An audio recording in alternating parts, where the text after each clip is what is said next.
Am I the idiot for telling my mom I'd gladly move out and be homeless if I have to give up my bed to my brother and his wife? I 28F, am currently in my third trimester, and my younger brother, his wife, both 25M/F respectively, and their child just got back from Australia. His wife is currently in her first trimester with their second child. Due to my younger brother's very poor financial decisions back in Australia, they've decided to move into my parents' home, with whom I'm currently staying with.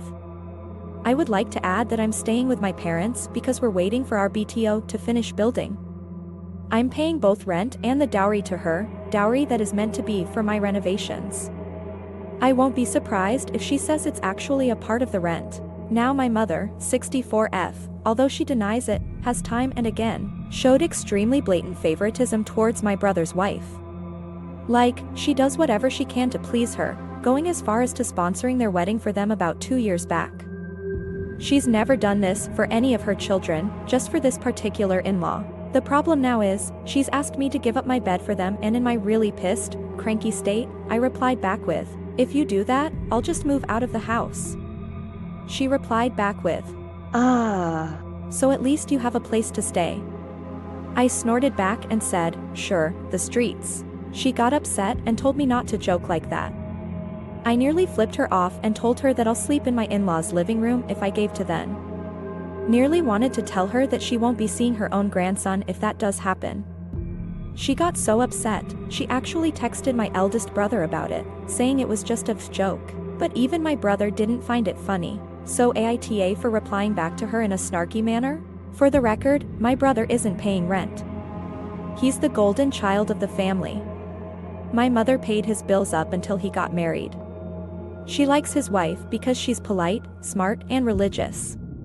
A trait that none of her other in-laws or kids have. Edit. Mistook poster child for golden child, corrected it. Edit 2. I'd just like to clarify a few things first. As much as I'd like to go no contact with her, my dad has done nothing wrong so far, at least to my understanding. It wouldn't be fair for him because he absolutely can't go anywhere without my mother unless it's to pray or go to work. And I would have to go no contact with my mom's side of the family as she'd easily get information from her. Second, I'm not financially stable ATM because I'm currently jobless due to me quitting my job then I left. Before finding out I was pregnant, and having to refuse any offer after entering my late second trimester by then. My husband doesn't earn enough, so we're just waiting for when the baby is out and I get a job to ease the burden of financial responsibilities that he's facing. Third, my younger brother isn't actually aware of this. We're not informing him yet so as to not stress out his wife. Comment 1. Mom took the hint that I'm still pissed and has been trying to be nicer to me. But, I come to find out that she not only texted the eldest, she texted his wife too. If she's trying to get her to convince me, but that's the wrong move. Her in-laws do not like her at all. Thanks for the good luck, I really need it. Tension is now at an all-time high right now. Comment 2. I believe I replied somewhere saying that we could crash it in their living room, but that would be too cramped. Their flat is much more smaller compared to my mom's. Plus, he has 2 sisters still with his parents. Now for the next story. Am I the idiot for blowing up at my mom when she said the reason I turned out so good is because she sent me to rehab for weed at 13? I'll, 20M, admit I was a shitty tween. I got into a lot of fights with my parents, my grades were shit, and I was generally a prick. When I was 13, some friends and I shared a joint one of them had gotten from their sister. It had just been made legal in our state at the time. My parents found out, and they went nuts. Now I get that weed isn't for 13-year-olds, but they took it way too far. I spent the next 3 months in an expensive rehab facility for troubled teens. I was by far the youngest and smallest. Most of these guys were 16 to 18. And they weren't in there for weed, most of them did hard drugs, and had mental issues on top of that. My roommate was a 17-year-old who was detoxing from meth and pills, who also had unmedicated bipolar. A few nights he'd just stare at me and not sleep. We were in our rooms 18 hours a day, everything else was meals or shitty arts and crafts. It was hell, but it worked. I was too terrified to have friends, much less do drugs. I wanted to go and see with my family at 18, but my therapist encouraged me to repair our relationship. We have a rocky one, which is why I moved out, but we've been working on healing and it's been cordial. I was over there for Easter with the whole family, and my mom congratulated me. She said she was so thankful she had me sent to get help as a kid, otherwise I'd just be some junkie. But now I'm a perfectly functioning member of society. I lost it. I called her several things, including C*NT, and left. My sister, 18F, said that while she agrees, I'm just hurting myself by holding on to so much anger over what happened. Comment 1. NTA. You were traumatized by your experience. This has clearly been building up for some time. You may not have reacted in the best way, but what she did was way too extreme for a single joint. Keep up with the therapy.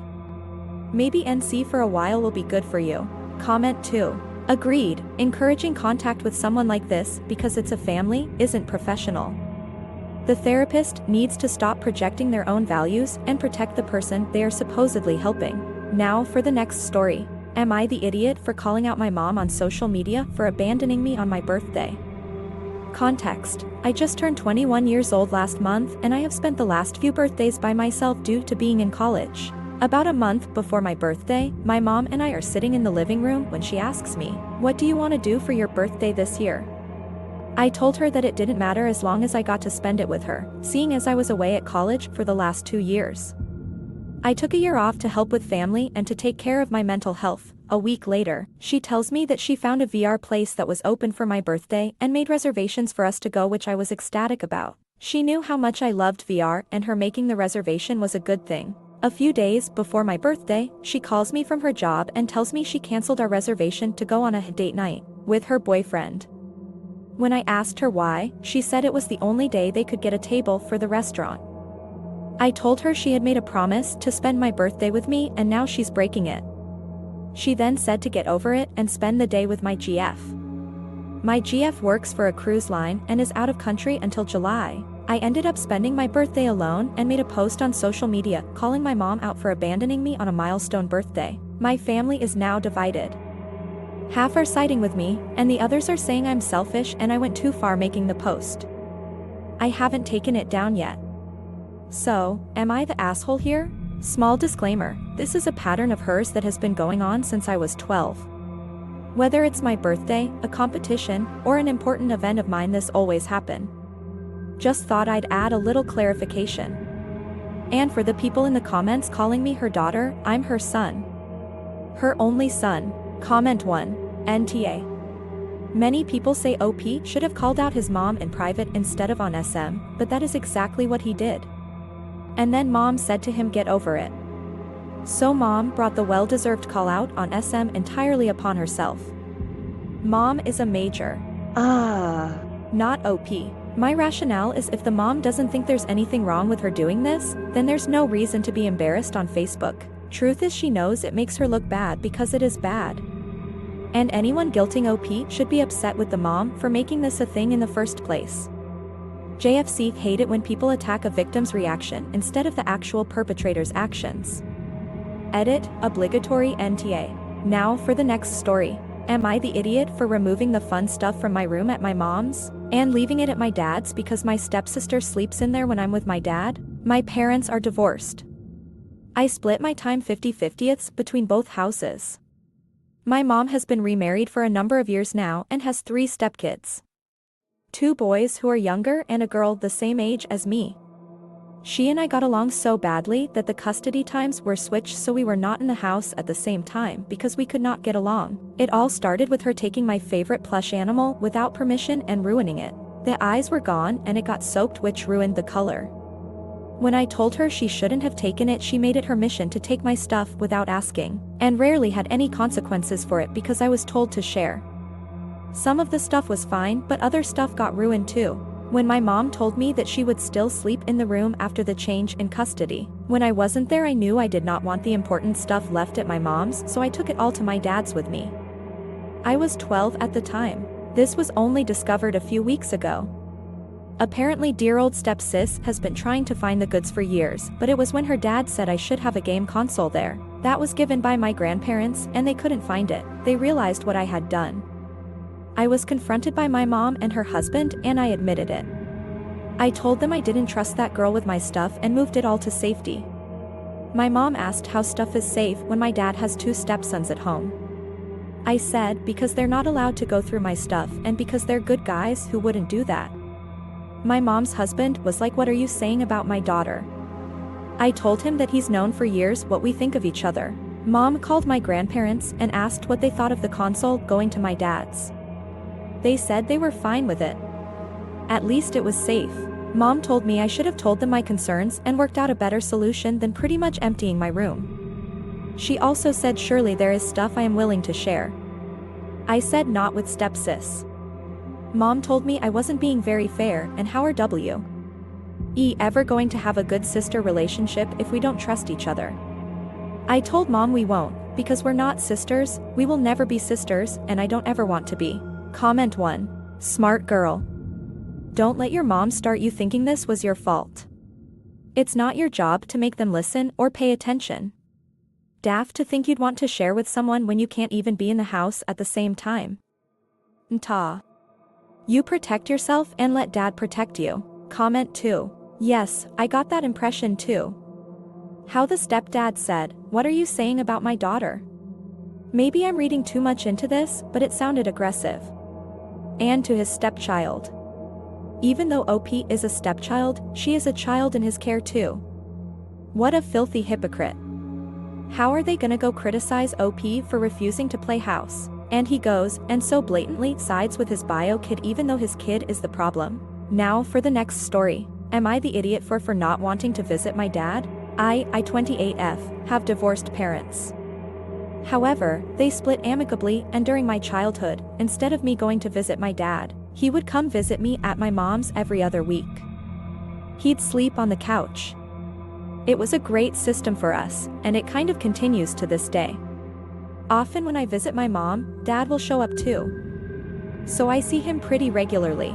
Now to the issue. My dad keeps asking me to come visit him, and I don't want to. I have a few reasons for this. He usually wants me to visit for 4 to 5 days so we have time to do everything he wants to do. This is inconvenient for me because I have a full-time job and other responsibilities. The things he wants us to do are usually just me helping him a bit around the house, done in like an hour, and then going to visit a few friends of his, who I don't know, which makes it very awkward. He has no Wi-Fi, no board games, no books, not even a deck of cards. All he has for entertainment is a TV, so when we're done with the things we just end up watching TV. He lives in a city with absolutely nothing to do. The population is all elderly and the most exciting place to visit is the library.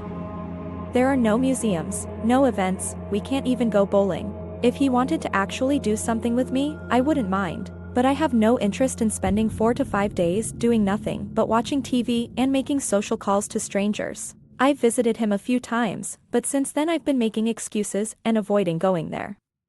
But I've still been going to my mom's, none of the same issues, it's my childhood home, plus it's much closer to where I live. Well, I've met my dad there a few times and now he's getting annoyed that I have time to go visit my mom, but not him. So I told him the truth, that I have no interest in visiting his apartment and I see him plenty when we both visit mom. Now he's upset and I'm starting to wonder if I'm in. Here, comment 1. Because you don't go to his place, right? He is the one who must make the effort. How depressing must it be that your child won't make the effort unless it's more entertaining for her or at her convenience? Look, I'm only going by what you've written. His place is boring, you just sit around, you're happy to see him at an annual junket where there's lots to do, but less so when it's just the two of you at his place. He only asks to see you every few months, so, maybe 3 to 4 times a year. Do I think you could, maybe twice a year, pop over there for a couple of days? Yes, I do. The other 1 to 2 times, he could come see you. But right now I see it as 100% at your convenience and pleasure. Mom's place, sure. Vacation, sure. Dad's place?